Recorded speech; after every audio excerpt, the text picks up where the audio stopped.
Hello everyone. आज के इस लेक्चर में हम लोग पढ़ेंगे हाउ पैथोजन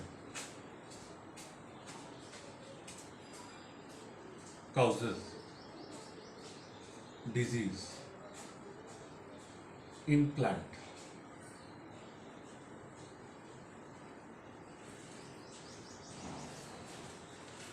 ये जो टॉपिक है ये आपके सिलेबस में नहीं है। आपके सिलेबस में मतलब कि एज पर एज TMBU का जो सिलेबस है उसमें नहीं है, ठीक है।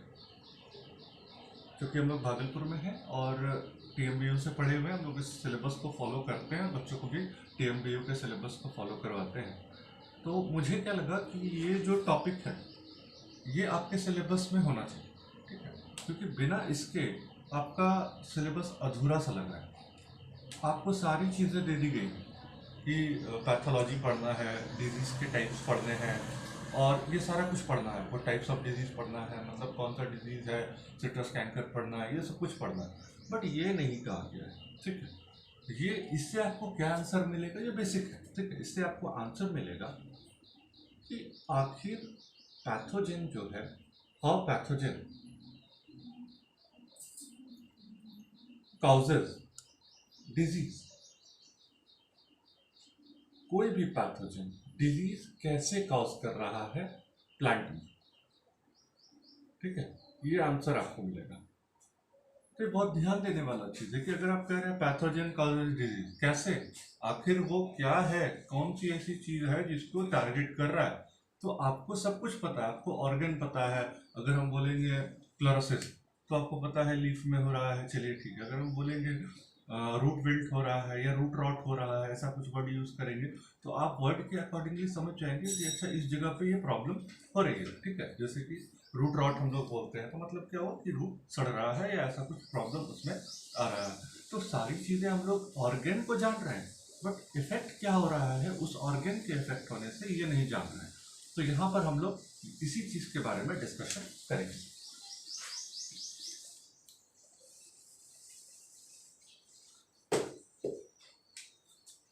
अगर हम लोग पैथोजन को देखते हैं तो पैथोजन कॉज करता है डिजीज। क्या कॉज करता है? डिजीज।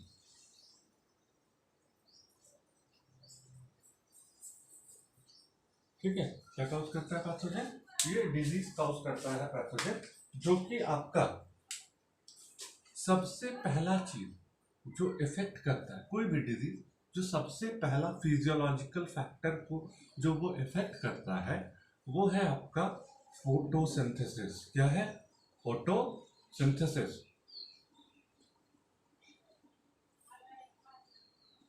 प्लांट में डिजीज कब होता है? तो प्लांट में डिजीज तब होता है जब आपका फोटोसिंथेसिस इफेक्ट होता है, पहला चीज। दूसरा, प्लांट में डिजीज तब होता है जब उसमें आपका ट्रांसलोकेशन इफेक्ट होता है, ठीक है। ट्रांसलोकेशन कहिए या ट्रांसपोर्ट के माध्यम से आप उसको डिनोट कर सकते हैं, ये इफेक्ट होता है। प्लांट में डिजीज तब होता है जब प्लांट का रेस्पिरेशन इफेक्ट होता है, ठीक है। तो आपके पास यहाँ पर 3 फिजियोलॉजिकल फैक्टर्स हैं। ये 3 फिजियोलॉजिकल फैक्टर अगर किसी प्लांट के इफेक्ट होते हैं तो वो क्या हो जाता है? डिजीज हो जाता है। प्लांट क्या हो जाएगा? डिजीज हो जाएगा। एकदम क्रिस्टल क्लियर बात रहना चाहिए। प्लांट क्या हो जाना है? डिजीज हो जाना है। तो कोई भी पैथोजन प्लांट को डिजीज अगर कर रहा है तो वो ये 3 फैक्टर को रोकेगा। क्या करेगा? इस 3 फैक्टर को रोकेगा। तो आपने इन तीनों फैक्टर्स को अलग अलग ढंग से पढ़ना होगा। पढ़ना के बाद थोड़ा बहुत जानना होगा कि आखिर कोई पूछ रहा है कि अगर पैथोजन डिजीज कॉज कर रहा है तो कैसे कर रहा है, क्या वजह है उसकी, तो आप क्या जवाब देंगे? कैसे कर रहा है डिजीज, किस फिजियोलॉजिकल फंक्शन को इफेक्ट कर रहा है? ये 3 फिजियोलॉजिकल फंक्शन है। तो है ना ये बेसिक, ठीक है ना बेसिक। तो ये बेसिक है, ठीक है। इस बेसिक को आपको समझना होगा। बिना बेसिक पढ़े आप किसी भी टॉपिक में इन्वॉल्व नहीं हो सकते। और यही कुछ कुछ खामियां हैं हमारे यहाँ के सिलेबस में कि आगे कॉम्पिटिटिव एग्जाम्स में हम लोगों को बहुत दिक्कत हो जाती है। ठीक है, आगे कॉम्पिटिटिव एग्जाम्स में हम लोगों को दिक्कत होती है, हम खुद ही इस दिक्कत को फेस कर रहे हैं और ये प्रैक्टिकल बात है। तो चलिए इस चीज़ को आगे बढ़ाते हैं।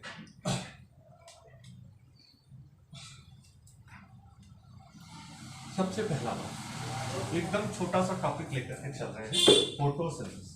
क्या लेके चलेंगे? फोटोसिंथेसिस।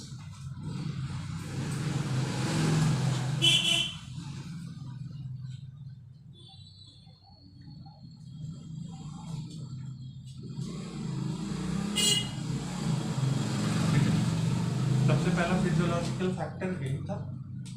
अब हम आपको रिएक्शन नहीं लिखवाने जा रहे हैं कि 6CO2 6H2O 6H12O 6 ऐसे कुछ कुछ बनता है, ये सब हम नहीं लिखवाने जा रहे हैं। ठीक है, हम लोग डायरेक्ट मुद्दे पर बात करेंगे कि प्लांट को क्या रिक्वायरमेंट होता है फोटोसिंथेसिस के लिए। ये ज्यादा अच्छे से समझ में आएगा। प्लांट का जो रिक्वायरमेंट है वो कार्बन डाइऑक्साइड है, वो वाटर। ठीक है, तीसरा रिक्वायरमेंट है उसका सनलाइट, और चौथा है क्लोरोफिल। क्या है? क्लोरोफिल। जब किसी पैथोजन को फोटोसिंथेसिस एक्टिविटी रोकनी होती है, या उसको तो पता नहीं होता है वो क्या रोकने वाला है पैथोजन को, लेकिन जब भी कोई पैथोजन बेसिकली अगर प्लांट पर अटैक करता है तो वो किसको टारगेट करता है? इसको, क्योंकि सनलाइट सन तक तो वो नहीं पहुंच सकता है, ये एयर में। ठीक है, कहीं कोई डाउट नहीं रखना, ये जमीन में है। ठीक है, तो प्लांट में क्या है? प्लांट में बेसिकली है क्लोरोफिल, जिसको वो आसानी से डिग्रेड कर सकता है। ठीक है, तो टारगेट क्या रहता है पैथोजन का? टारगेट ऑफ पैथोजन ये है। ठीक है, ये आपको जान के रखना है। तो जानना आपको इतना सा ही है कि क्या इफेक्ट कर रहा है, बट हम थोड़ा सा अधिक इसमें बता देते हैं ताकि आपको आगे परेशानी ना हो।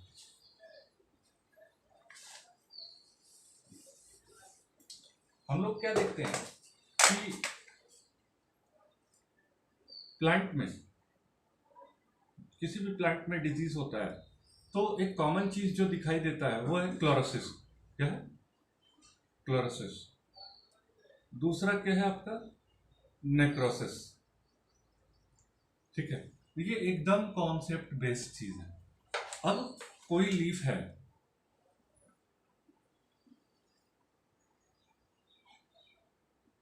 ठीक है, सपोज कीजिए उसका कुछ कुछ पार्ट येलो हो गया। क्या हो गया? येलो हो गया। ये सिम्टम्स है उसके। ये क्या दिखा रहा है? ये क्लोरोटिक लीफ है। क्या है? क्लोरोटिक लीफ है। और क्लोरोसिस का मतलब ही होता है लैक ऑफ क्लोरोफिल। तो जैसे ही क्लोरोफिल हटेगा, क्लोरोफिल की कमी आएगी, तो मतलब क्या हो रहा है? प्लांट सिम्टम देना स्टार्ट करेगा, मतलब उसका ग्रीन कलर खत्म हो जाएगा और वो कैसा कलर में आ जाएगा? येलो कलर में आ जाएगा। ठीक है, ये एक सबसे बड़ा चीज है। दूसरा हम लोगों के पास है नेक्रोसिस। क्लोरोसिस में क्या होता है? लीफ का कलर चेंज होता है। क्या होता है? लीफ का कलर चेंज होता है। दूसरा है नेक्रोसिस। नेक्रोसिस थोड़ा अलग है। ठीक है, जब आप नेक्रोसिस की बात करते हैं या नेक्रोटिक लीफ की बात करते हैं तो ये लीफ का टिश्यू, लिविंग टिश्यू जो है या लिविंग सेल जो है वो डेड हो जाता है। ठीक है, और वहां पर ब्लैक ब्लैक स्पॉट्स हो जाते हैं, मतलब वहां पे लिविंग सेल्स जो थे वो मर चुके होते हैं और वहां पर स्पॉट रह जाता है। अब कई सारे लीफ में ऐसा देखने को मिलता होगा। तो अब कहीं ना कहीं इस चीज को अगर आप देखेंगे कि अगर ये एरिया, सपोज कीजिए यहाँ पर सेल खत्म हो गया, ये एरिया सेल खत्म हो गया, इस एरिया में सेल खत्म हो गया, तो ऐसे ऐसे एरियाज से क्लोरोफिल भी खत्म हो गया होगा, क्लोरोफिल भी नहीं होगा वहां पर। और जब उधर हम लोग क्लोरोसिस की बात कर रहे थे तो वहां पर बाय डिफॉल्ट क्लोरोफिल खत्म होता है, तभी क्लोरोसिस का सिम्टम शो किया जाता है। तो जहां जहां पर नेक्रोसिस भी हो रहा है वहां पर से क्लोरोफिल का नंबर क्या हो रहा है, कम होता चला जा रहा है। तो पैथोजन जो है वो इन सब चीजों को टारगेट करता है, जैसे क्लोरोफिल। ठीक है, तो इस पे आगे बात करते हैं। ठीक,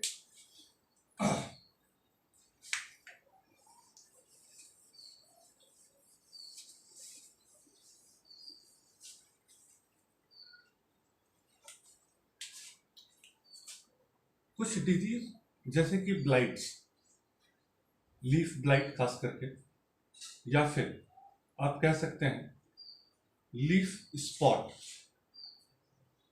ये जो डिजीज होते हैं इनका काम ही होता है कि ये क्या करते हैं, ये टारगेट करते हैं क्लोरोप्लास्ट को। किसको टारगेट करते हैं, क्लोरोप्लास्ट को। और जब ये क्लोरोप्लास्ट को टारगेट करेंगे तो इनको करना क्या है, कोई भी चीज अगर लीफ को टारगेट कर रहा है मतलब उसका काम क्या है, वो क्या सोच के कर रहा है कि वो क्लोरोप्लास्ट को टारगेट करेगा और अल्टीमेटली क्लोरोफिल को टारगेट करेगा।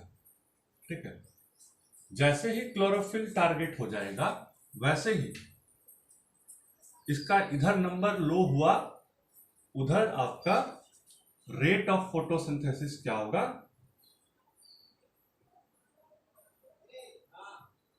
रेट ऑफ फोटोसिंथेसिस भी लो हो जाएगा। क्या होगा, लो हो जाएगा, क्योंकि क्लोरोफिल पे डिपेंड करता है। और ये सब जो डिजीज है जिन पैथोजेंस के कारण होती है, अगर जो जो लीफ को टारगेट कर रहा है, आपको यही याद रखना है, लीफ को टारगेट कर रहा है मतलब कहीं ना कहीं वो फोटोसिंथेसिस को रोक रहा है।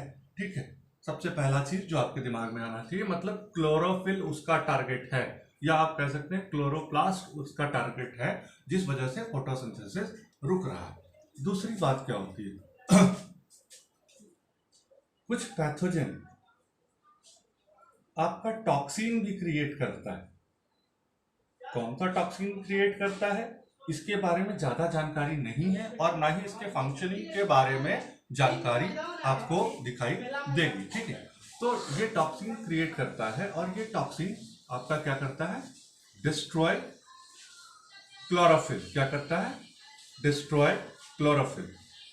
इसी तरीके का कहीं छोटा छोटा चीज है जो आपको पकड़ना होगा और अपने आंसर में इंक्लूड करना होगा। ठीक है, अब जो तीसरी बात है, तीसरी बात आपके पास ये है कि कुछ वायरसेस जो है जो अटैक करते हैं लीफ में, कुछ वायरसेस जो है जो अटैक करते हैं लीफ में। Just a minute.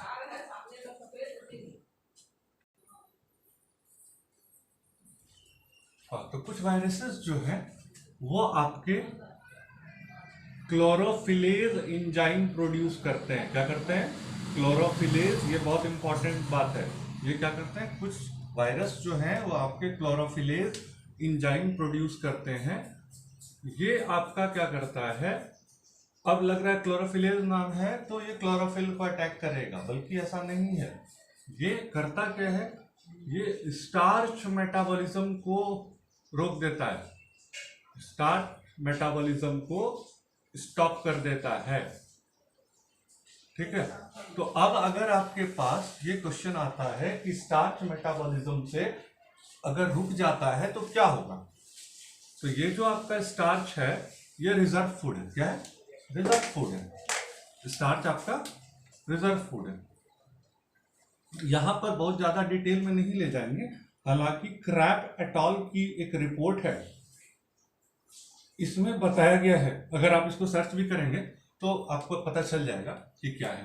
Krebs at all की एक रिपोर्ट है जिसमें आपको बताया गया है कि अगर स्टार्च का मेटाबॉलिज्म रुक जाता है तो आपका फीडबैक इनहिबिशन जो मैकेनिज्म है, फीडबैक इनहिबिशन एक मैकेनिज्म है, वो स्टार्ट हो जाता है। ठीक है, क्या हो जाता है, फीडबैक मैकेनिज्म स्टार्ट हो जाता है, यानी कि एंटीपोड किसका, दो कंपाउंड का, फॉस्फेट और ऑर्थोफॉस्फेट। अब अगर आप ये कंपाउंड्स को छोड़ दीजिए, सिम्पोर्ट एंटीपोर्ट आप लोग पढ़े होंगे 11th-12th में, याद होगा तो ठीक है, अदरवाइज इतना डिटेल में यहाँ पर अभी नहीं जाना है, ठीक है। तो अब क्या फीडबैक इनहिबिशन होता है, फॉस्फेट ऑर्थोफॉस्फेट का सिंथेसिस जो है ये रुक जाता है। उसके कारण क्या होता है कि यहाँ पर जब इसका सिंथेसिस रुक जाता है तो सबसे पहला चीज जो होता है वो पीजीए का प्रोडक्शन जो है वो कम हो जाता है। क्या होता है, पीजीए का प्रोडक्शन वो बंद हो जाएगा, ठीक है। 3 पीजीए कार्बन साइकिल में आप लोग पढ़े होंगे, जो आपका C3 साइकिल में पढ़े होंगे, जो आपका इंपॉर्टेंट कंपाउंड है। दूसरा रोबिस्को जो एंजाइम है, जो बहुत इंपॉर्टेंट एंजाइम है, ये रोबिस्को एंजाइम का सिंथेसिस भी बंद हो जाता है, ठीक है। ये सबसे बड़ा चीज है। दूसरा फॉस्फेट का यूटिलाइजेशन होता है एटीपी वगैरह बनाने में, ये भी कम हो जाता है। जब बाय डिफॉल्ट अगर C3 साइकिल को ये इफेक्ट कर रहा है तो कहीं ना कहीं फोटोसिंथेसिस इफेक्ट कर रहा है। तो ये सारे पॉइंट्स अगर आप अपने आंसर में जोड़ते हैं तो ये आपका हाईली डेकोरेटेड आंसर हो जाता है और आप इसको अपने कॉपी में लिख सकते हैं। तो ये एक आसान सा चीज है। कोई भी पैथोजन अगर आप देख रहे हैं लीफ को अटैक कर रहा है, यानी कि पैथोजन अगर आपका अटैक कर रहा है किसको, लीफ को, तो इसका मतलब वो क्या करना चाह रहा है। दो बात होती है वहां पर, जिसमें मैंने पहली बातें आपसे डिस्कस कर दी। वो दो फैक्टर को रोकेगा, ठीक है, या तो फोटोसिंथेसिस या फिर वहां पर ट्रांसलोकेशन नहीं होने देगा, यानी वाटर का मूवमेंट नहीं होने देगा, पानी और मिनरल्स को लीफ तक नहीं जाने देगा, जो कि जरूरी है फोटोसिंथेसिस के लिए। तो ये हम लोगों को अलग टॉपिक में पढ़ना है। अभी मेनली हमारे पास क्या है, फोटोसिंथेसिस। पानी जो वो लेता है उसका क्या रोल होता है, बेसिकली फोटोसिंथेसिस में भी रोल होता है। तो आप इस चीज को अपने कॉपी में नोट डाउन कर लीजिए और ये समझ लीजिए कि पैथोजन का एक तरीका है अटैक करने का, वो कुछ सिलेक्टेड फिजियोलॉजिकल एक्टिविटीज को अटैक करता है और उनमें से एक था आपका फोटोसिंथेसिस। फोटोसिंथेसिस में वो सीधा क्लोरोफिल को अटैक करता है, या तो क्लोरोफिल को डिस्ट्रॉय करेगा, क्लोरोप्लास्ट को डिस्ट्रॉय करेगा, या फिर आपका स्टार्च मेटाबॉलिज्म रोक देगा, जिससे कि रोबिस्को एंजाइम जो C3 साइकिल को पूरा करता है और फाइनली एटीपी प्रोडक्शन सब में मदद करता है, जो C3 साइकिल आप लोग पढ़े होंगे, कैल्विन साइकिल, उसको कंप्लीट नहीं होने देता, उस पर इफेक्ट पड़ता है। तो that's all for my today's class. Thank you.